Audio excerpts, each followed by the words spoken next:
High বন্ধুরা, তোমরা সবাই কেমন আছো? আমি অনেক ভালো আছি। আশা করি তোমরা সবাই অনেক ভালো আছো। আমি এই ভিডিওটা আজকে ভয়েস দিচ্ছি, কিন্তু ভিডিওটা কিন্তু গতকালের রবিবারের, কিন্তু আজ সোমবার, ঠিক আছে? তো ভিডিওটা প্রথমে দেখতেই পাচ্ছ, একটু নকশামি করে নিলাম। মানে আমি নকশামিটা কেন করছি, ওটা স্নান করার আগে ছিল। তারপর পুজো কমপ্লিট করে নিলাম। কমপ্লিট করে একটা নর্মাল মেনু করেছিলাম, ডাল, আলু সেদ্ধ, পটল ভাজা, ডিম ভাজা। তারপর মায়ের বাড়িতে গেলাম। এই যে মায়ের বাড়িতে নিয়ে একটু গিয়ে একটু আয়নার সামনে একটু নকশামি করে নিলাম। নকশামি করার পরে ডাইরেক্ট চলে গেলাম দুপুরের মেনু। আমি না একদম ক্লিপগুলো নিতে পারিনি, মা কেমন করে রান্না করলো না করলো তোমাদেরকে দেখাতে পারিনি, সরি। আমি ডাইরেক্ট মেনুতে চলে গেলাম। মেনুতে আজকে ছিল, মানে গতকাল ছিল আর কি, কুমড়োর শাক, আর এদিকে ছিল কাতলা মাছের তরকারি, আলু আর ঝিঙে দিয়ে পাতলা করে ঝোল। ভীষণ টেস্টি ছিল, ভীষণ। আমি এই কুমড়ো শাকটা যে খাচ্ছি ভাত দিয়ে, এটাই তোমাদেরকে দেখাতে পেরেছি। আমি কিন্তু মাছের ঝোলটার ক্লিপ নিতে ভুলেই গেছি। যাই হোক, এই যে আমার ছাদ বাগান, আমাদের ছাদ বাগান, আমার মায়ের বাড়িতে, আমার বাবার বাড়িতে খুব সুন্দর এই ফুলের অনেক রকমের ভ্যারাইটিস আইটেম আছে। হ্যাঁ, তো প্রথমে এই যে গাছটা দেখতে পাচ্ছ, এটা কিন্তু একটা জবা গাছ। কী কালারের জবা আমি ঠিক জানি না, মার কাছ থেকে জেনেছিলাম, ভুলে গেছি, আমি এখন এডিট করছি।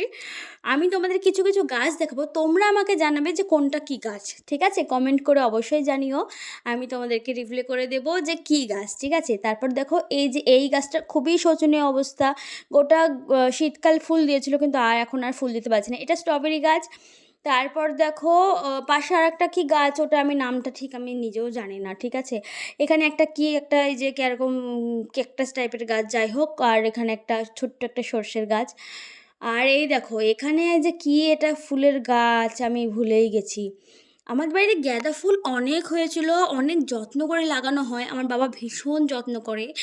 অনলাইন থেকেও কিনে আনা হয় গাছ, প্লাস কোনো আশেপাশে যে গাছ কেনার যে জায়গাগুলো থাকে, নার্সারি, সেখান থেকে এনেও লাগানো হয়। এই ফুলটা দেখো দুর্দান্ত সুন্দর, এত সুন্দর মানে বলার মতো না, এত ভালো লাগে। আর এইটা দেখো আজকের কুইন, এটা হচ্ছে নন্দিনী ফুল। কত সুন্দর কালার, আর কি সুন্দর দেখতে, সামনাসামনি এত সুন্দর, মুগ্ধ হয়ে যাবে, ফুলের প্রেমেই পড়ে যাবে, এরকম ব্যাপার।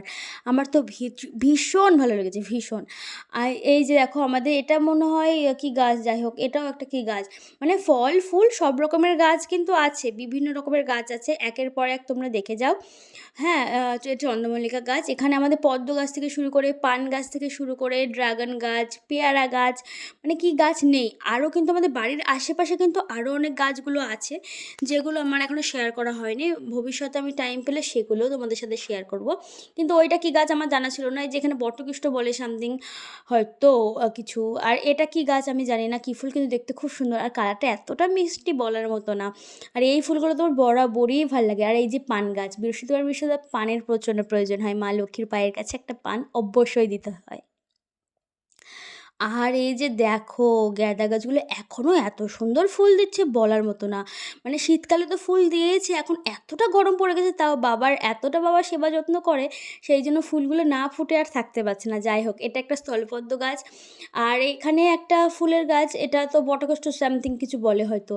মানে আমার বিভিন্ন গাছ আছে। আর এইটা দেখো আজকের কুইন, আর একটা, এটা স্বামী গাছ, বাবা মহাদেবের ভীষণ প্রিয় গাছ। এই গাছের একটা পাতা যদি তুলে বাবার মাথায় দাও, বাবা তো অনেক হ্যাপি, অনেক হ্যাপি। গাছটা সত্যি ভীষণ ভালো, এটা ভগবানের গাছ, এটাতে ফুলও হয় এক রকমের, ফুলটা আমাদের এখনও ফোটেনি, কিন্তু আরেকটু গাছটা বড় হলে ফুলটাও ফোটানো দেখা যাবে অবশ্যই।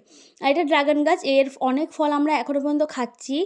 আবার একটু ছোটো ছোটো করে কড়ি ভাব আসছে, কিছুদিন পরে ভিডিওটা আমি আরেকবার করব, তোমাদেরকে দেখাবো। আর এই যে দেখতে পাচ্ছি বিরাট বড় একটা জায়গা, এই যে আমি হাত দিয়ে দেখাচ্ছি, এটা আমাদের জমি, আমার মা বাবার একটা জমি আছে, যেখানে কিছু কিছু ফসল ফলানো হয়, যেখানে অনেক রকমের গাছ আছে, সবেদা, কামরাঙ্গা, পানি ফল, আখ, বিভিন্ন ধরনের সবজি, ঠিক আছে, ভেন্ডি, এটা ওটা সেটা বিভিন্ন গাছ আছে। তো ওটা আমি অন্য কোনো দিন শেয়ার করব, আমি জমিতে গিয়ে সমস্ত কী কী গাছ লাগানো হয়, কী করে করা হয়, সমস্ত তোমাদের সাথে শেয়ার করব। এই যে নন্দিনী ফুলটা ভেবো না যে বন্ধুরা যে আমি ছিঁড়েছি, না। আমাদের বাড়িতে দুটো ছোটো বাচ্চা আছে, একটা আমার বাচ্চা, একটা দিদির বাচ্চা। তো দিদির বাচ্চাটা না, দিদির ছেলেটা কী করেছে, ওই যে ফুলটা ছিঁড়েছে, আমি কিন্তু ছিঁড়িনি। তো ছিঁড়ে যখন ফেলে দিয়েছে, ভাবলো একটু আমি কানের কাছে দিয়ে একটু কাস্টিং করিয়ে নিই, একটু নকশামি করে নিই, দেখিয়ে দিই। তো একটু নকশামি করছিলাম, তো আমি না এই ভিডিওটা নিয়ে না ঘুরছিলাম, তো পাশের বাড়ির যেটু দেখছে তাকিয়ে তাকিয়ে আছে, ভাবছি মেয়েটা কি পাগল হয়ে গেল না কি, ঘুরে বেড়াচ্ছে। যাই হোক বাদ দাও। এই যে দেখো নেক্সট দেখো, এই যে এটা হচ্ছে আমাদের সিঙ্গারা তৈরি হবে। কে করছে এটা? না তোমার বাবা। এত সুন্দরভাবে সিঙ্গারা করে বন্ধুরা, তোমরা বিশ্বাস করতে পারবে না, মারাত্মক সুন্দর টেস্টি হয়। আগে অনেক খেয়েছি, এখনও খাচ্ছি। এই যে খুব সুন্দর করে বাবা এটা কাটছে। এরপরে আমি যে কাস্টিংগুলো করব, কী করে সিঙ্গারা বানাবো তোমাদের কাছে শেয়ার করব। সিঙ্গারা বানানো আমিও জানি, কারণ ছোটোবেলায় বাবার সাথে অনেক করেছি। কোনো দোকান টোকান দিয়ে নিই না বন্ধুরা, না না, আমরা বাড়িতে খাওয়ার জন্যই বানাই। আর এইটা পুরটা এত সুন্দর বানিয়েছি, কিশমিশ, কাজু বাদাম, ফুলকপি, আলু, মিষ্টির রস, বিভিন্ন গরম মশলা, মানে সব কিছু দিয়ে এত সুন্দর নিরামিষভাবে করেছে না, মানে এত টেস্টি ছিল পুরটা। একবার কামড়ে ব্যাস পাগল হয়ে যাবা, মানে ওইটা তুমি ভাতও খেতে পারবা, ওইটা তুমি সব কিছু খেতে পারো এরকম। মানে সত্যি পুরটা ভীষণ ভীষণ ভীষণ সুস্বাদু ছিল। এই যে আমার হাত, এই যদি দেখো আমি এই সিঙ্গারাটা বানাচ্ছি। সিঙ্গারা বানানো আমি জানি, এর আগে অনেক বানিয়েছি। তো সিঙ্গারাটা আমি জাস্ট খোলটা তৈরি করে নিচ্ছিলাম, তারপর ভিতরে পুরটা দিয়ে মুখটা মেরে নিলেই ব্যাস সিঙ্গারা অলরেডি কমপ্লিট। বাকিটা তেলে ভাজার কাজ সেটা তো মা করবে। এখন এটা আমি করছি। আমি বাবা দুজনে মিলে করছিলাম। তো আমি ১ম সিঙ্গারাটা আমিই বানিয়েছিলাম। এই যে ভিডিওটা কিন্তু আমার মা করে দিচ্ছিল। আমার মা ধরেছিল ফোনটা তখন। আর বাবা পাশে অলরেডি কন্টিনিউ করছিল। মানে সিঙ্গারার যে ময়দাটা সেটা বেলে যাচ্ছিল। এই যে পুরটা কিছুটা নিয়ে নিতে হবে। নিয়ে না সুন্দরভাবে, এটার আবার একটা ব্যাপার আছে, যদি পুরের মুখটা সাইডটা পুরো জল দিয়ে ভালো করে পুরটা একটু চেপে, চেপে না ঢুকিয়ে দিলে না, আর সাইডটা পুরোটা জল দিয়ে ভালো করে যদি আমি পুরটা না আটকে দিই মুখটা, মুখটা যদি না আটকে দিই, তাহলে সিঙ্গারার যে পুরটা সেটা লিক হওয়ার সম্ভাবনা থাকে। এতে করে কি হয়, লিক হয়ে যায়, দেখতে অতটা ভালো লাগে না। কিন্তু সুন্দরভাবে যদি মুখটা মেরে সিঙ্গারাটা একদম লক করে দেওয়া যায় না, তাহলে কিন্তু সিঙ্গারাটাও দেখতে ভালো লাগে, ভাজাটা খুব সুন্দর হয়, আর খেতে তো অবভিয়াসলি সুন্দর হবেই। তো যাই হোক, এই যে আমি খুব সুন্দর করে দেখো সিঙ্গারার মুখটা আমি কিন্তু মেরে নিলাম। এরকম একটা, একটা করতে, করতে আমি আর বাবা মিলে আমরা দুজনাই সেদিনকে হাত লাগিয়েছিলাম, আর কেউ লাগায়নি। মা ভাজার কাজ করেছিল, বাকিটা আমি আর বাবাই করেছিলাম। তো আমি আর বাবা মিলে দেখো কত সিঙ্গারা অলরেডি বানিয়ে নিয়েছি, বাকিটারও দেখাচ্ছি দেখো। এই যে অনেক কটা সিঙ্গারা আমরা বানিয়ে নিয়েছি, ব্যাস বহুত হো গিয়া, হ্যাঁ না? অনেক হয়েছে, কত খাবো আর। এই যে বানিয়ে নিলাম। এবার মার কাজ, কড়াই অনেকটা তেল নিয়ে নিয়েছে, ঠিক আছে? তেলটা গরম হলেই মা ছেড়ে দিবে সিঙ্গারাতে। এই যে দেখো তেল অলরেডি ছেড়ে দিল, সরি, সিঙ্গারা অলরেডি তেলে ছেড়ে দিল একটা, একটা করে। তোমাদেরকে একটু কাছ থেকে দেখালাম সিঙ্গারাটা যে কেমন হয়েছে, শেপটা দেখো। তো অলরেডি মাছ ছেড়ে দিল। আর সিঙ্গারাটা না সত্যি কথা বলতে খুব জোরে তেল দিয়েও যে সিঙ্গারা মানে ভাজতে হবে তা কিন্তু না। তাহলে কী হবে, ওপরটা কিন্তু খুব সুন্দর ভাজা হয়ে যাবে, ভিতরে কিন্তু কাঁচা কাঁচা ভাবটা থাকবে।